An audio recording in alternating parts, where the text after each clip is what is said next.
22 जनवरी की वो तारीख जिसका इंतज़ार कई पीढ़ियों से किया जा रहा था। ये माना जा रहा था कि हमारे रामलला कब अपने भव्य नव्य और दिव्य मंदिर में विराजमान होंगे। हिंदुस्तान में अगर हम बात करें सनातन धर्म की, तो प्रभु श्री राम इतिहास हैं, वर्तमान हैं, श्रद्धा हैं, आस्था हैं और कहीं ना कहीं आज की तारीख में सियासत के केंद्र में भी हैं। इस वक्त हमारे साथ साध्वी ऋतंभरा, जो राम मंदिर आंदोलन में बहुत आगे रहीं, और एक वक्त था जब इनके ओजस्वी भाषण से राम भक्त हजारों हजार की संख्या में भागे चले आते थे। अब जब वो तारीख आ रही है जब प्रभु श्री राम अपने भव्य दिव्य और नव्य महल में, कहूँगा मंदिर नहीं महल में विराजमान होने जा रहे हैं, तो अब कैसा महसूस कर रहे हैं दीदी? अब वो तारीख आ गई जिसके लिए आप लोगों ने वो आंदोलन किया। उस वक्त आपकी उम्र 25-30 के बीच में थी, हाल में आपने अपनी षष्ठी पूर्ति 60 साल की हो गई आप। अब कैसा महसूस हो रहा है? बढ़िया, बहुत अच्छा लग रहा है। प्रसन्न है, आनंदित है, अभिभूत हैं और आह्लादित हैं, क्योंकि इतनी लंबा संघर्ष था। उस संघर्ष के बाद फिर बहुत लंबी चुप्पी थी, उसके बारे में सबके लिए बड़ा मन में उपरामता थी, उपेक्षा थी। राम जन्मभूमि के इस मुक्ति आंदोलन को बहुत ही बुरी तरह कुचलने की कोशिश की गई आंदोलन को। उन सारी चीज़ों के बीच में निखर कर आए हैं। ग्रहण हट गया, सूर्य प्रकट हो गया है, उसके प्रकाश से सबके चेहरे प्रकाशित हैं, हृदय आह्लाद से भरे हैं, क्योंकि ये यात्रा, ये संघर्ष 30-35-40 साल का नहीं है, ये तो 500 साल का है। लेकिन हम वो सौभाग्यशाली पीढ़ी हैं जिन्होंने मुक्ति आंदोलन में संघर्ष भी किया, सहभागिता भी की और इसकी सफलता का आनंद भी ले रहे हैं। लेकिन 500 साल लगातार मेरे पुरखों ने ये अलख जगाए रखी, सर झुकते रहे जहाँ भगवान ने जन्म लिया था, और वो जन्मभूमि पे कभी अपना दावा नहीं छोड़ा। और अब हम उस मुकाम पे पहुँचे हैं जहाँ भगवान के मंदिर में भगवान की प्रतिष्ठा हो रही है और चारों तरफ राम जी आ रहे हैं, राम जी आ रहे हैं, राम जी आ रहे हैं, पीले अक्षत बांटे जा रहे हैं, दीपावली की तैयारियां हो रही हैं। अब सारा संसार उमड़ कर अयोध्या पहुंचना चाहता है।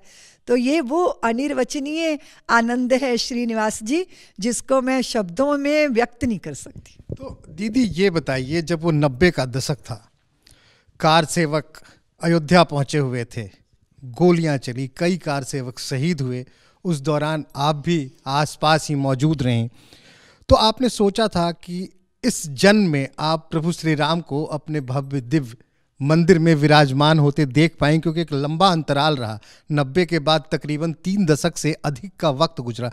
ये जो लम्हा था, जिसे आपने कहा एक चुप्पी का लम्हा था, उस वक्त आप क्या महसूस कर रही थी? उस समय हम लोगों के चित्त में भारी अवसाद था, क्योंकि हमारे जो नेतृत्व करते थे वो माननीय अशोक जी सिंघल थे, और उनके नेतृत्व में हमने अयोध्या का आंदोलन इस समय संघर्ष किया।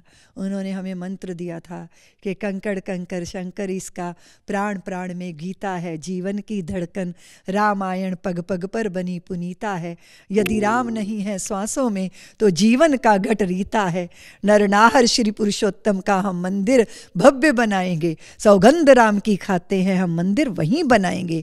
तो लेकिन जब बीच में इसकी उपेक्षा हुई तो चित्त में भारी अवसाद था, विषाद था। और आप जानते हो श्रीनिवास जी कि जब कोई व्यक्ति आवाहन करता है, आवाहन हुआ तो देश की नौजवान वहाँ आए, वहाँ नरसंहार हुआ, सरयू के जल को रक्त से लाल करने का कुत्सित जो षड्यंत्र उन्होंने सफल कर लिया। तब लगता था कि सबके बलिदान व्यर्थ चले जाएंगे क्या?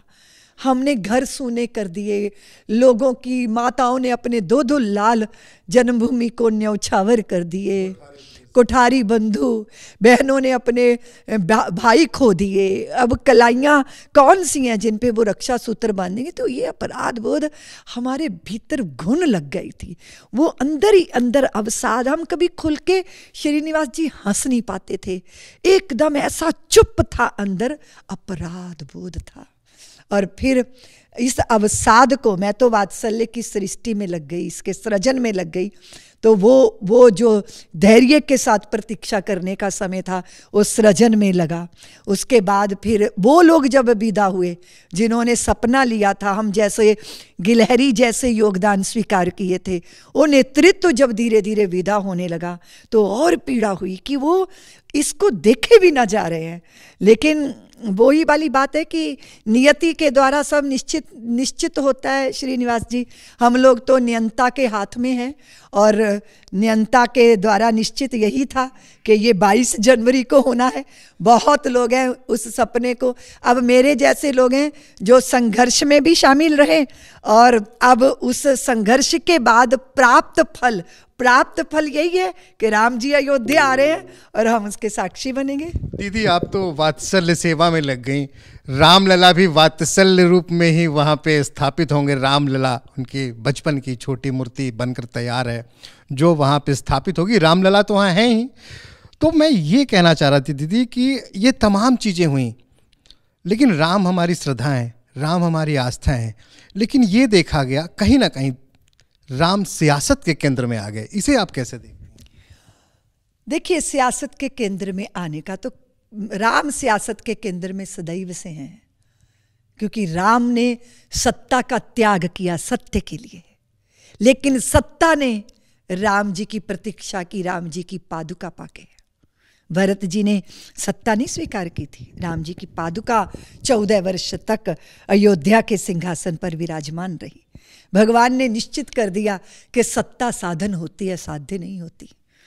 इस देश की हर राजनीतिक पार्टी को ये सौभाग्य प्राप्त हो सकता था, लेकिन धर्मनिरपेक्षता की तथाकथित राजनीति, जिसमें इतने बड़े समाज की उपेक्षा करके वोट बैंक के लिए तुष्टीकरण की राजनीति को जब हथकंडा बना के अपनाया गया, राष्ट्र को, राष्ट्र की मान्यता को, राष्ट्र की परंपरा को, राम जानकी के रथों को और हमारे आराध्यों की जन्मभूमियों को और इतने बड़े बहुसंख्यक समाज को गाजर मूली समझ के उनके अस्तित्व को नकार करने की जब कुत्सित राजनीति चली, और उसमें उसके बीच में से जब विश्व हिंदू परिषद ने राम जन्मभूमि मुक्ति आंदोलन को प्रारंभ किया और फिर भारतीय जनता पार्टी के श्री लाल कृष्ण आडवाणी राम रथ के यात्रा लेके राम जन्मभूमि के पक्षधर बन गए, तो आप बताइए कि जो गाली दे रहे थे, विरोध कर रहे थे, राम के अस्तित्व को नकार रहे थे, जो कह रहे थे कि राम पैदा ही नहीं हुए, ये मिथक है, ये झूठ है,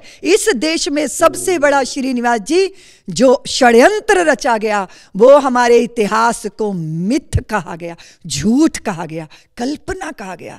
अरे आपको प्रत्यक्ष में सरयू नहीं दिखती, अयोध्या नहीं दिखती, हिमालय नहीं दिखता, नदियों के नाम है, उसको आप मिथ कहते हो। मेरे पुरखों ने इस भारत को बनाया, आप उसको मिथ कह के नकारते हो, गाली देते हो।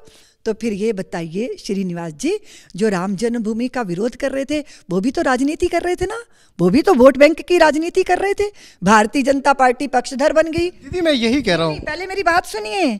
तो वो जब पक्ष में आई और फिर जब नरेंद्र भाई ने वहां भूमि पूजन में दंडवत प्रणाम किया, राजनीति समझते हैं ना लोग इसको, लेकिन राजनीति तो वो भी कर रहे हैं ना जो राम जन्मभूमि के सत्य को ही नकार रहे हैं, वो भी तो राजनीति है। अगर ये राजनीति है तो आप ये बताइए कि सनातन जगत के भावनाओं को समझने वाले व्यक्ति को आशीर्वाद मिलेंगे ही मिलेंगे, जरूर मिलेंगे। सियासत के केंद्र में नहीं आनी चाहिए थी राम जन्मभूमि का विषय, इसके लिए हर राजनीतिक व्यक्ति की जिम्मेदारी बनती है। तो जो विरोध कर रहे थे, तो फिर एक तो पार्टी निकली जिसने भारतीयों के मन को समझा, क्योंकि वो लोग थे जो छोटी उम्र से घर से निकल गए थे और भारत को समझते थे कि भारत बसता कहाँ है। इसलिए आप किसी वनवासी क्षेत्र में चले जाओ श्रीनिवास जी, मैं गई थी, सेठों को लेकर गई थी और कहा कि देखो ये बड़े बड़े सेठ हैं दिल्ली के, इनसे कुछ बनवा लो अपने गांव में। तो एक इतनी बुजुर्ग बुढ़ी माता उठी, चेहरे पे झुर्रियां, उठ के हाथ जोड़ के बोली कि साध्वी जी आपके साथ इतने बड़े सेठ आए हैं तो हमारे राम जी के मंदिर का ना छप्पड़ टूट गया है, उस पे छत डलवा दो। ये नहीं कहा कुआं बनवा दो, ये नहीं कहा कि कुछ और कर दो। तो राम जी भारतीयों के चित्त में बसते हैं इसको भारतीय जनता पार्टी ने समझ लिया होगा।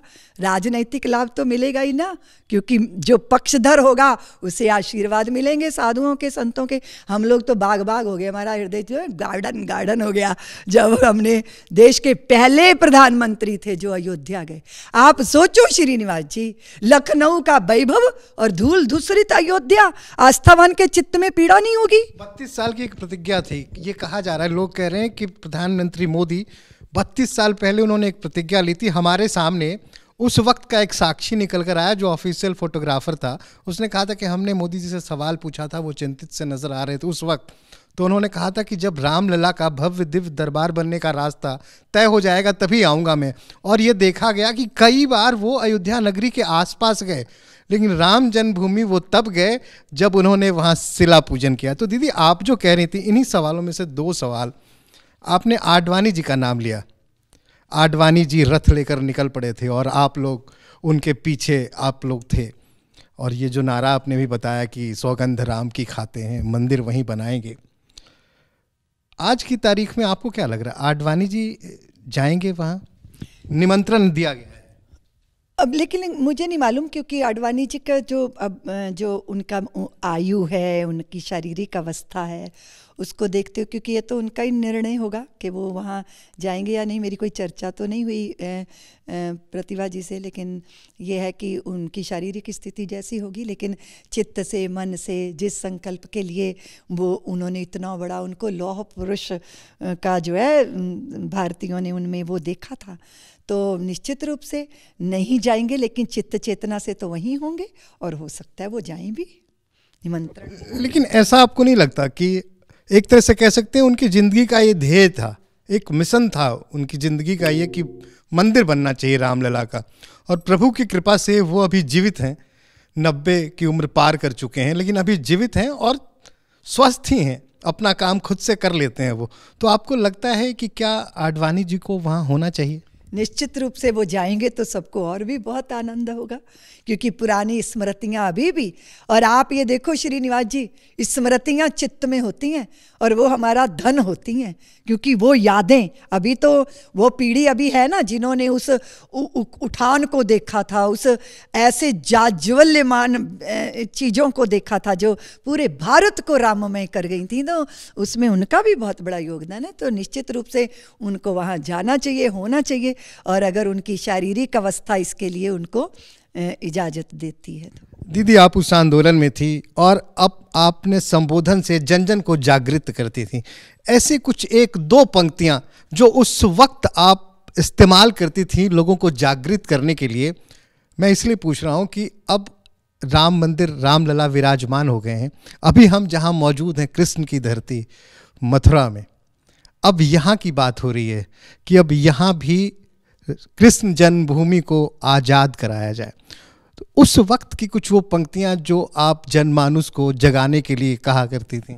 मैं कहा करती कि आंधियाँ चलने लगी, अब ज्वार को पैदा करो, पार्थ तुम गांडीव को में टंकार को पैदा करो, फिर चलने लगी है समर भूमि की भूमिका, पार्थ तुम गांडीव में टंकार को सबसे बड़ी पंक्ति मैं जो बोलती थी श्रीनिवास जी के राम जी करा रहे हैं, यहाँ कोई नेतृत्व तो श्रेय ले नहीं सकता, ना कोई राजनीतिक पार्टी, ना कोई संगठन।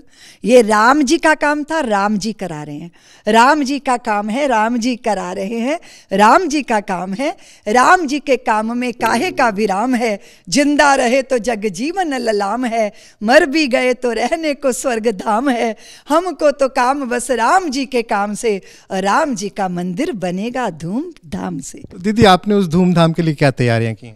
हमने बहुत तैयारियां की हैं, हमारा हृदय गदगद है।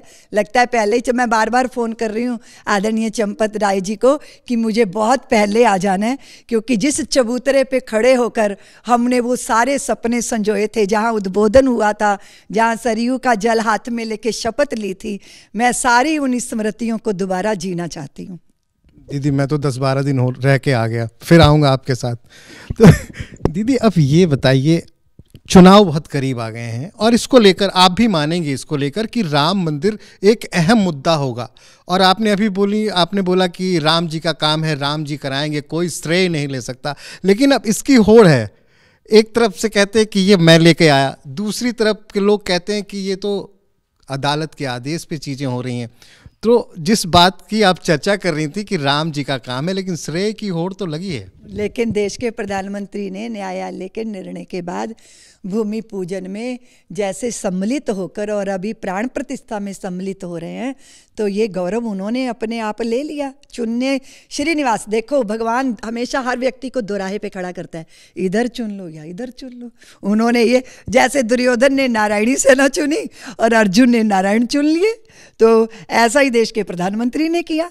अब उनका ये चुनाव है कि वो इसको करने का गौरव प्राप्त कर रहे हैं। और मैं ये नहीं कहती कि प्रधानमंत्री वहाँ जा रहे हैं तो अयोध्या धन्य हो जाएगी, वो धन्य हो जाएंगे संतों के आशीर्वाद पाके। और ये भी तो कला चाहिए ना श्रीनिवास, कि कैसे आशीर्वाद लिए जाते हैं, कैसे भावनाओं को समझा जाता है और उनका आदर किया जाता है। आप कुछ सलाह देंगी और विपक्ष के लोगों को कि ये कला कैसे सीखें?